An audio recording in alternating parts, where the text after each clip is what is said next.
자, 여기까지 여러분 정리하셨으면 그러면 여러분 우리 그 현대시 오늘 짧은 게 하나 있거든? 그래서 44쪽, 현대시 44쪽을 한번 봐라.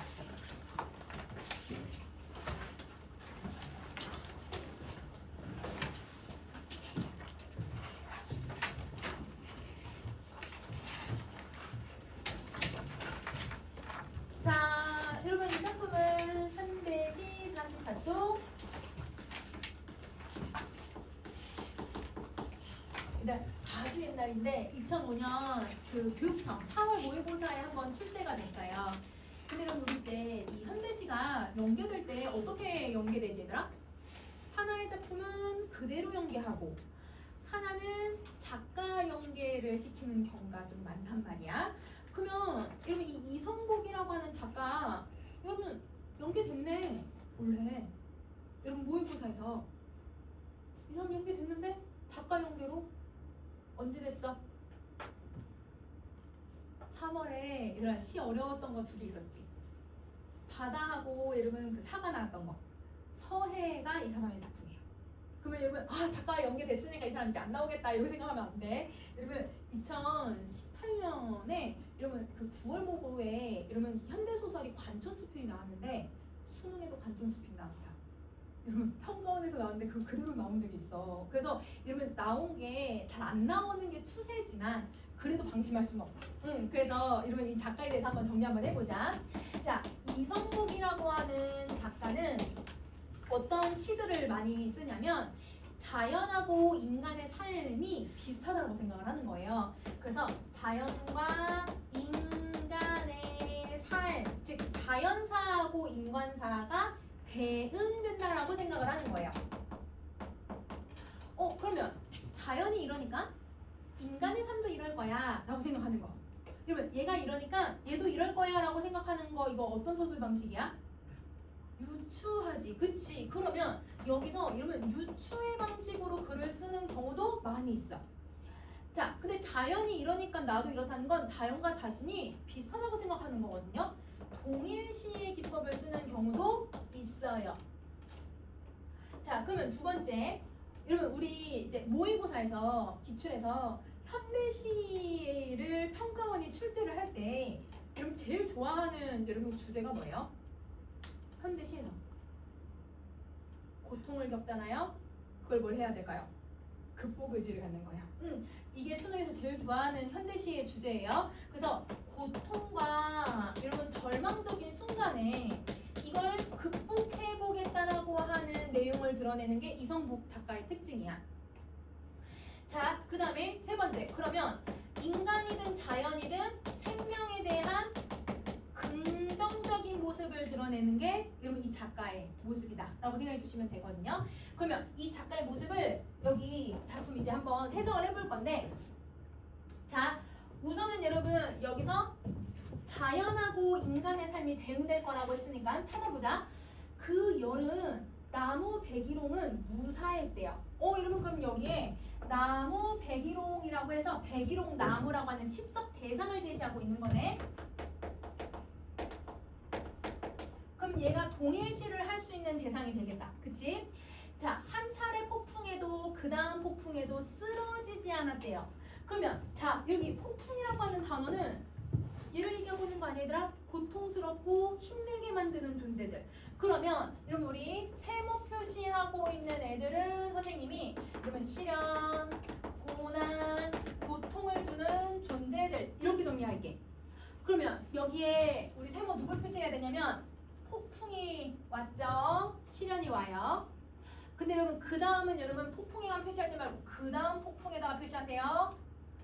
이 말은 우리가 인생을 살면서 얘들아 고통이 한 번만 오는 게 아니라 어떻게 오는 거냐면 고통이 연속적으로 올 수도 있다라고 하는 걸 보여주는 거야. 연거푸 여러분 내가 고통을 겪을 수 있다. 이걸 얘기하는 거지. 자, 그래서 쏟아지는 우박처럼 붉은 꽃들을 매달았대.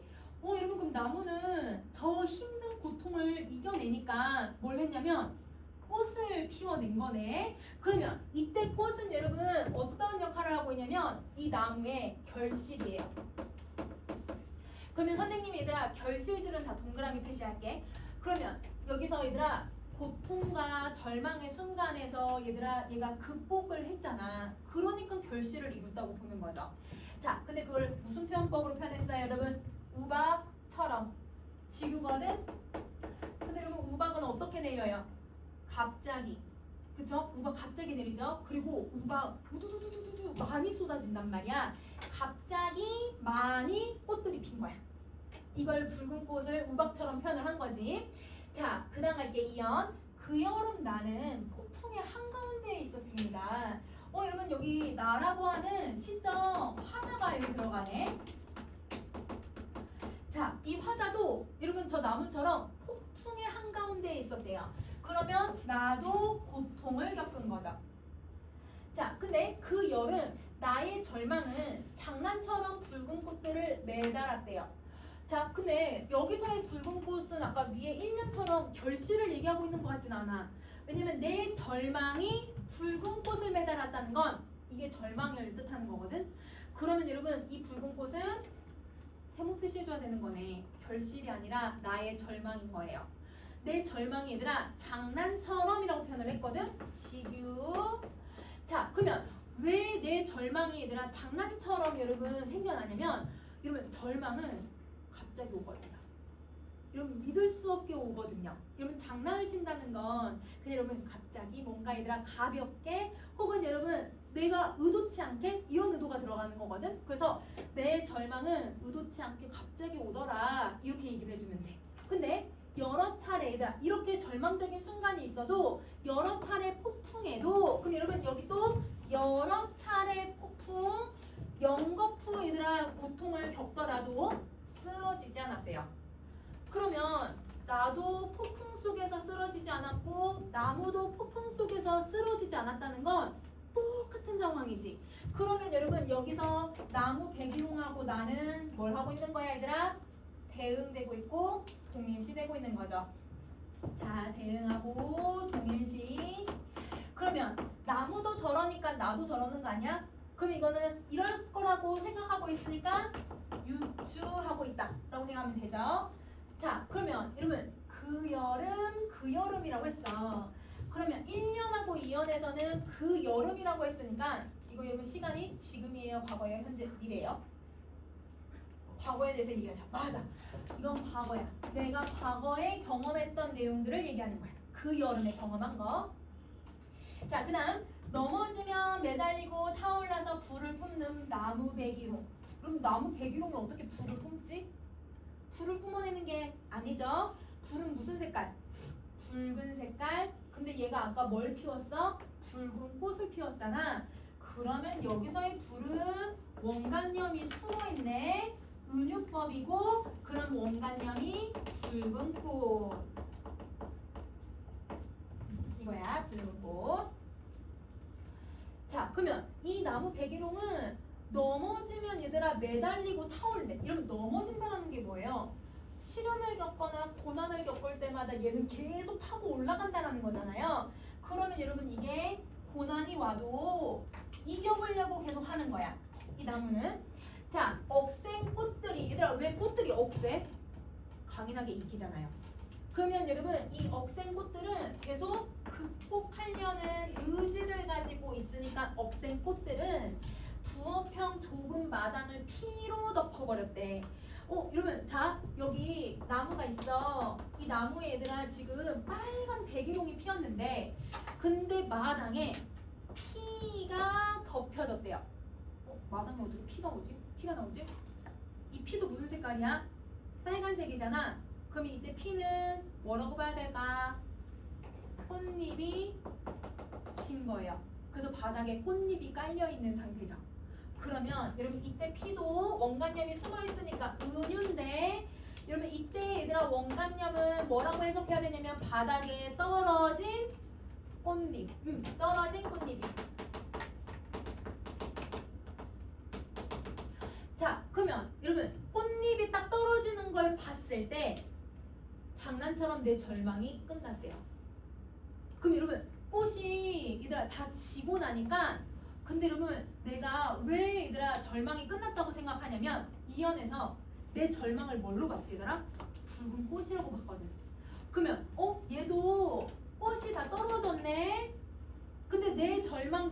있거든? 그러면 내 것도 뭐 할 수 있다? 떨어질 수 있겠네, 죽을 수 있겠네, 없어질 수 있겠네 라고 생각이 든 거야.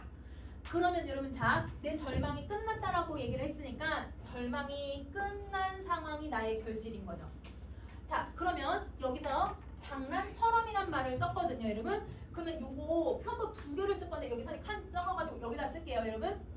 자, 첫 번째 뭐뭐처럼이라고 했으니까 지구법을 쓴 거야. 그러면 이 지구법은 지금 꽃들이 여름의 끝에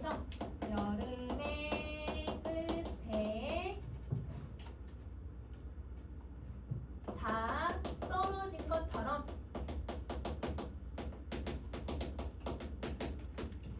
나의 절망, 근데 여러분 내 절망은 붉은 꽃이었어. 이연에 나왔던 붉은 꽃, 내 절망도 다 떨어질 것 같다라고 하는 거야. 라고 비유를 한 거죠. 그러면 아, 지금 장난처럼 내 절망도 내 붉은 꽃도 다 떨어질 수도 있겠구나 이렇게 생각을 한 거야. 자, 근데 장난처럼은 아까 얘기했듯이 뭔가 가볍게, 쉽게 혹은 여러분 그냥 우연히 이런 의미가 들어가 있는 거거든요. 근데 여기서 여러분 절망이 장난처럼 끝났다라면 쉽게 끝났다, 그냥 되게 가볍게 절망이 끝났다 이런 말로 쓰고 있는데 여러분 정말 절망을 가볍게 끝낼 수 있어요? 내가 고난을 겪었다가 그 절망적인 순간을 가볍게 쉽게 없앨 수 있어요? 아니죠. 그러면 저 장난처럼은 겉으로는 가볍다, 쉽다라고 얘기했지만 속으로는 힘들게 절망을 끝낸 거야. 겉과 속이 다르네. 이거 무슨 편법이야? 반어. 이러면 반어를 쓰고 있구나. 두 번째 반어법을 써요. 그러면 이 반어법은 여러분 지금 고통은 쉽지 않다라고 생각을 해야 돼. 근데 그거를 장난 같다라고 표현하는 게 이게 지금 반어법이 쓰인다. 자, 그러면 여러분 여기 맨 마지막 부분은 여러분 이제 그 여름의 끝이거든. 라고 하면 이건 과거인데 여러분 여기는 이 과거보다 더 현재에 가까운 과거에 해당해. 그러면 여러분 뭘 하고 있냐면 시간의 흐름을 쓰고 있구나 라는 걸 알 수 있게 해주죠. 시간의 흐름을 쓰고 있다. 이렇게 정리해주면 돼. 자, 그러면 여러분 우리 맨 뒤에 여기 맨 뒤에다 여러분 그 다음 페이지에 여러분 여기 빈칸 하나 있어요. 뭘 갖고 여러분 대상을 표현하고 있냐면 동일시를 통해서 대상을랑 나의 상황을 제시해줘요. 그래서 거기다 동일시라고 써줄 거야. 자, 그러면 숙제 여러분 선생님 숙제 아까 나눠줬던 거 해오시고 독서 11주차 해오고 다음 주 얘들아 고전소설 금환기복을 읽어오세요. 오늘은 안 읽어봐가지고 선생님 전문 다 했지만 이거는 이제 기출 우리 얘가 유모에 나올 수 있는 애들을 좀 미리 쫙쫙 해버릴 거야. 자, 이렇게 해보자. 금환기복 읽어오기. 오늘 여기까지 할게요.